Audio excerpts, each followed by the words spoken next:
मी नेहा शर्मा आणि तुम्ही पाहत आहात माधव न्यूज महाराष्ट्र। चला तर मग पाहूया आजच्या प्रमुख बातम्या। कुंभार पिंपळगाव महसूल विभागातील मंडळ अधिकारी प्रवीण गजरे यांचा मनमानी कारभार। आर्थिक देवाणघेवाण करून फेरफार मंजूर तर चिरीमिरी न देणाऱ्यांचे फेरफार रद्द। शिवसेना तालुका प्रमुख संदीप कटुले यांची जिल्हाधिकाऱ्यांकडे तक्रार। घनसावंगी तालुक्यातील कुंभार पिंपळगाव येथील महसूल विभागाचे मंडळ अधिकारी प्रवीण गजरे यांच्या विरोधात गंभीर आरोप करण्यात आले। वारसाचे फेरफार करताना आर्थिक देवाणघेवाण करून काही शेतकऱ्यांचे फेरफार मंजूर केले जात असून चिरीमिरी न देणाऱ्या शेतकऱ्यांचे फेरफार कलम 85 ची तहसीलदारांची मंजुरी नसल्याचे कारण देऊन रद्द केल्याचे प्रकार समोर आले। या संदर्भात पुराव्यानिशी तक्रार शिवसेना तालुका प्रमुख संदीप लक्ष्मण कटुले यांनी जिल्हाधिकारी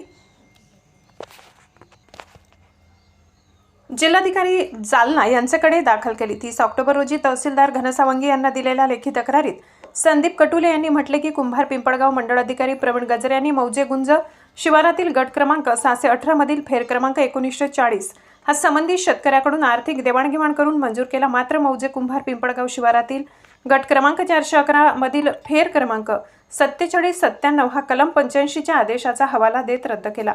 या प्रकारामुळे महसूल कार्यालयात मोठ्या प्रमाणावर भ्रष्टाचार सुरू असल्याचा संशय व्यक्त होत असून अनेक दुष्काळग्रस्त आणि आर्थिकदृष्ट्या दुर्बल शेतकऱ्यांना वेठीस धरले जात आहे, असे आरोप तक्रारीत करण्यात आले। मंडळ अधिकारी प्रवीण गजरे यांनी कुंभार पिंपळगाव शिवारातील अनेक प्रकरणात अनियमितता केल्याचा आरोप असून उपविभागीय अधिकारी उमाकांत पारदे यांनी तात्काळ त्यांचा पदभार काढून घेऊन सखोल चौकशी करून कायदेशीर कारवाई करावी अशी मागणी केली।